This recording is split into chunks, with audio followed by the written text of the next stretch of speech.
How could a civilization that emerged over 6,000 years ago possess knowledge that should have been impossible for its time? Why would an ancient clay tablet describe planetary bodies invisible to the naked eye, or reference coordinates pointing to a forgotten place buried beneath desert sands? And why are powerful forces across continents silently removing these relics from museum vaults and hiding the truth? Professor Elijah Harlow thought he was studying another routine artifact. He had no idea it would lead him into the heart of an ancient enigma, one that challenges everything we thought we knew about human history. Could the cradle of civilization have been taught rather than evolved? And if so, who were the teachers? Whispers in Clay. The mystery of Sumer Professor Elijah Harlow's hands trembled slightly as he held the ancient clay tablet under the specialized lighting in the University of Pennsylvania's Museum of Archaeology and Anthropology. The cuneiform inscription was unlike anything he had encountered in his 30 years studying Sumerian artifacts, a previously unknown text that potentially referenced astronomical knowledge that should not have been possible for a civilization existing over 6,000 years ago. "Have you translated it yet?" Dr. Nadia Katan asked, her voice hushed despite them being alone in the climate-controlled examination room. As the museum's leading expert on Mesopotamian archaeology, she had been the one to alert Elijah when the tablet emerged from a previously uncatalogued collection donated in the 1920s. "Partially," Elijah replied, not taking his eyes off the tablet. "It appears to be describing celestial movements with remarkable precision, including references to planetary bodies that wouldn't be discovered until the invention of the telescope thousands of years later. The emergence of Sumerian civilization in southern Mesopotamia around 4500 BCE had long puzzled historians. Unlike other ancient cultures that showed gradual development, Sumer appeared to have sprung into existence with sophisticated urban planning, complex writing, advanced mathematics, and intricate astronomical knowledge, a historical anomaly that some researchers privately called the Sumerian miracle. "There's something else," Elijah said, pointing to a section of tightly packed symbols, a reference to those who came from the heavens to the earth and what appears to be coordinates. Coordinates to what? Nadia leaned closer. "I'm not certain yet, but combined with these stellar calculations, it's extraordinary."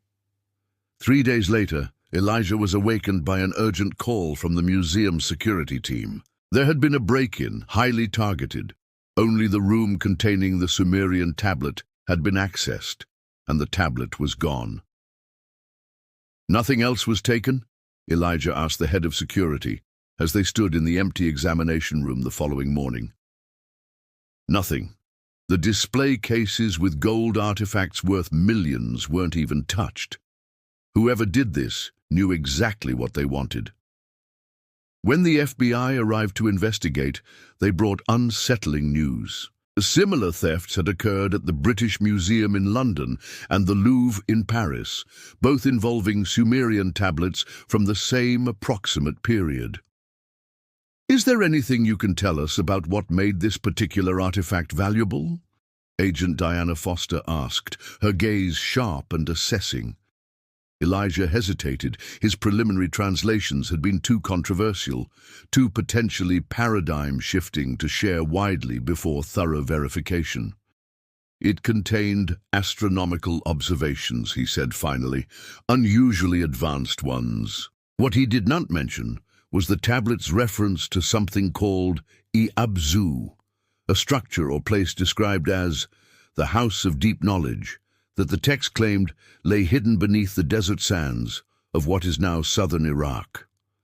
That evening, as Elijah was reviewing his notes from the lost tablet, he received an email from an unfamiliar address containing only a longitude and latitude, coordinates in the Iraqi desert, and the words, "Others are already searching.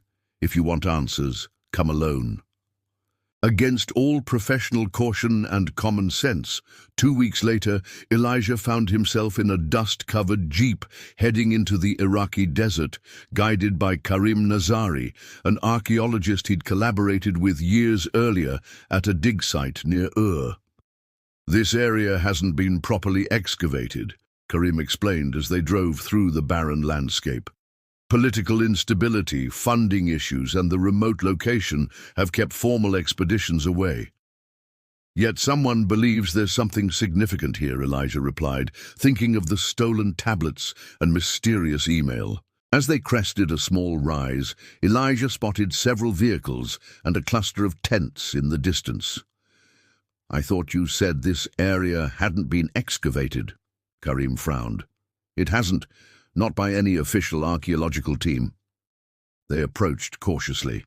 The camp appeared well-equipped, with satellite communications and solar panels powering various pieces of equipment. Armed guards patrolled the perimeter, unusual for an academic expedition. "Professor Harlow," a woman's voice called out, "I was beginning to think you wouldn't accept our invitation."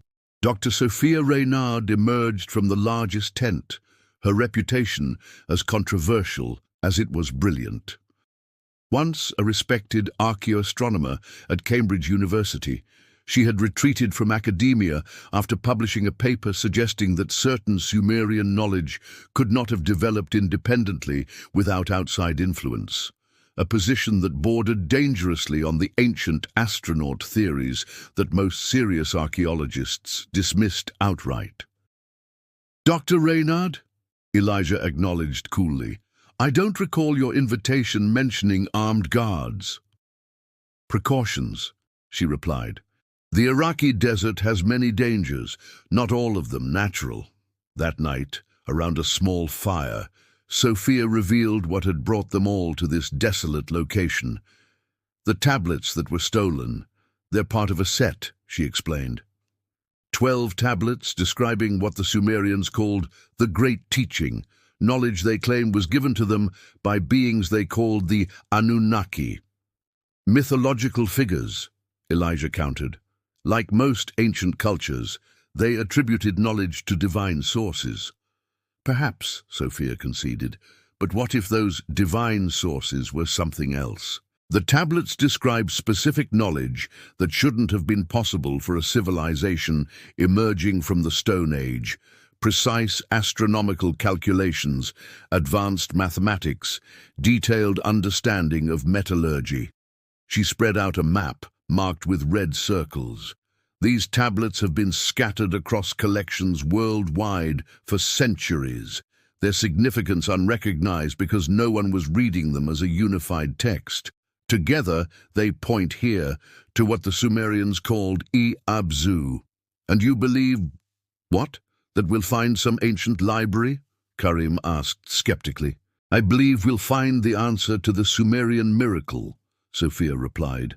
"How did the world's first civilization emerge fully formed, with technologies and knowledge that other cultures would take thousands of years to develop independently? The following morning, ground-penetrating radar revealed an anomaly, a large geometric structure approximately 40 feet beneath the sand. As excavation began, Elijah found himself torn between scientific skepticism and growing curiosity. The precision of the structure's layout, perfectly aligned to celestial points, suggested a level of astronomical knowledge that defied conventional understanding of Sumerian capabilities. On the 3rd day of excavation, they uncovered an entrance, a stone doorway inscribed with cuneiform warnings about disturbing the resting place of knowledge. "Classic protective inscriptions," Elijah noted. "Many ancient cultures used them to deter tomb raiders." "This is no tomb," Sophia replied quietly. As they descended into the structure, the air grew cooler and surprisingly fresh for a sealed space. The walls were lined with niches containing hundreds of clay tablets, an underground library preserved by the desert's arid conditions. "This changes everything," Karim whispered, shining his light over the ancient texts. "A Sumerian repository of this size and preservation, it's unprecedented."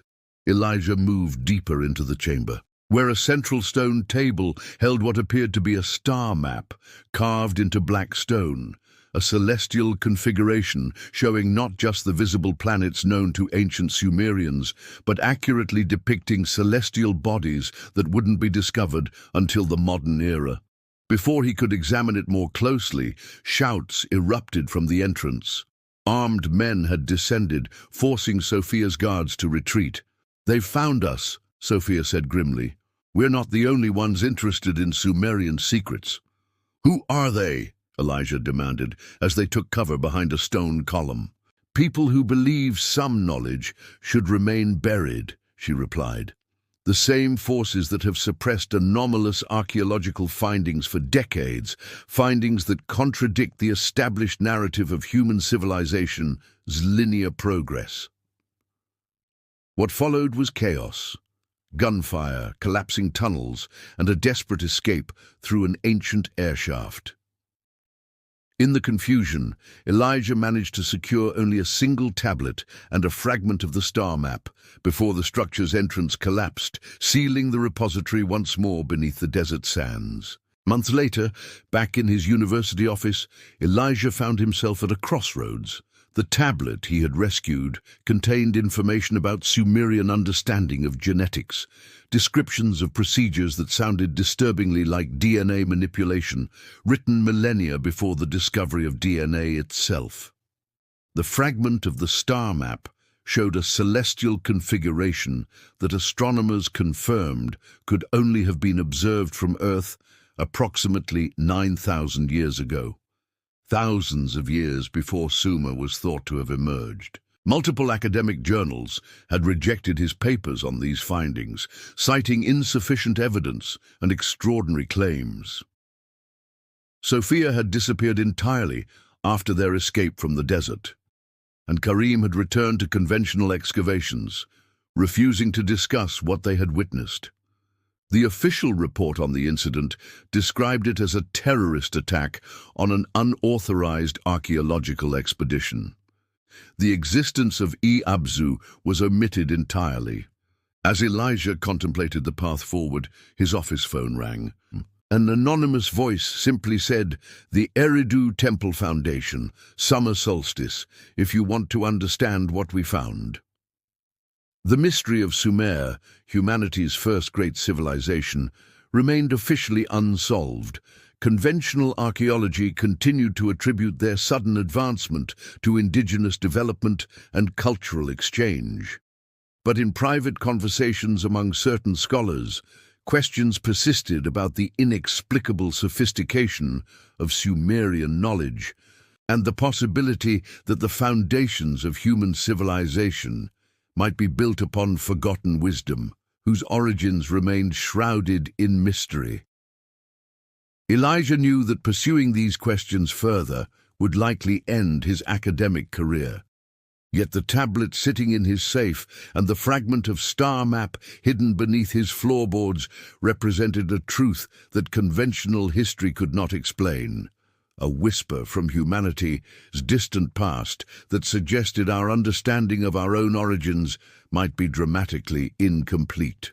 As summer approached, he found himself booking a flight to Iraq, drawn once more into the ancient mystery that had first captivated human imagination over 6 millennia ago, when the people of Sumer looked to the heavens and recorded secrets that would eventually be written in clay, buried in sand and lost to time, until now.